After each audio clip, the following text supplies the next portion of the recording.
When William McKinley became the President of the United States in 1897, he presided over a country that was getting a little bit upset. What was it upset about? Well, it was the island to its south, Cuba, which at this point was a Spanish colony, and was also rebelling against said Spanish rule. This rebellion kicked off in 1895 and had some pretty unfortunate timing. I mean, rebellions are always pretty badly timed for those being rebelled against, but it coincided with the spectacular rise in American nationalism. When these ideas were combined with the stories about Spanish cruelties in Cuba, the American people got upset. As such, the people and the press wanted to do something about it, but McKinley wasn't too keen. It wasn't until the Spanish ambassador's criticisms of McKinley were made public that he opted to send a warship, the USS Maine, to Cuba in order to protect American interests. In February 1898, whilst in Havana Harbour, the Maine exploded, and irrespective of what the cause of the explosion was, the American people wanted blood. So bad was the public fervour and pressure from opponent politicians that McKinley knew war couldn't be avoided. And so on April the 21st, 1898, America did just that and declared war on Spain under the slogan of "Remember the Maine, to hell with Spain."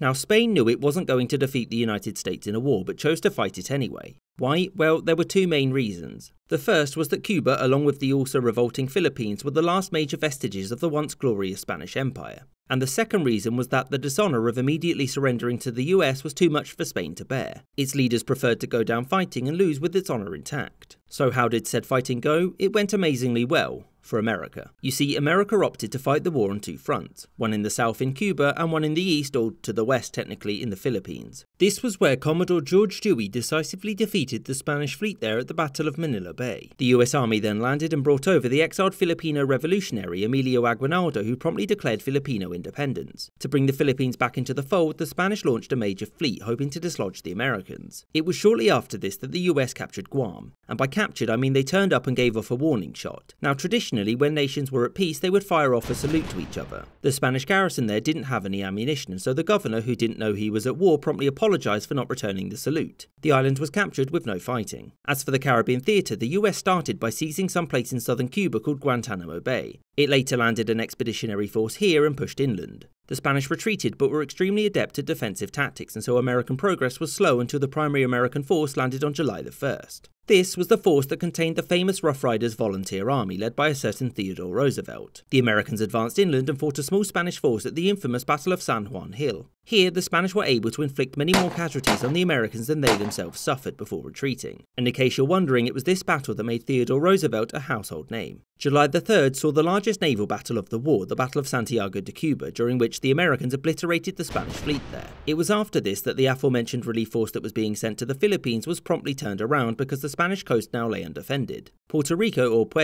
was invaded in late July, but Spanish forces there were incredibly difficult to dislodge. By mid-August, the Americans had captured Santiago, the second largest city in Cuba, and in the Philippines the Spanish governor had surrendered as well. With their forces on the run and much of their navy sitting at the bottom of the ocean, the Spanish sued for peace before the Americans could march on Havana. In December, a peace treaty was signed in which Spain lost Guam, the Philippines and Puerto Rico to the United States. Cuba became a US protectorate until 1902 when it gained its independence. In conclusion, the war had gone exceptionally well for America, which is why the Secretary of State John Hay called it a splendid little war. America's naval prowess were made clear to the world, and not a great deal of soldiers died in combat. Of course, lots of soldiers died from disease, but since yellow fever didn't wear a Spanish uniform, they didn't count. And for Spain, the soldiers who fought on Cuba and the Philippines had shown themselves as being some of the best in the world. But of course, the shock to Spanish society for losing the colony of Cuba was absolutely massive. The Spanish Empire was dead, the American Empire was born.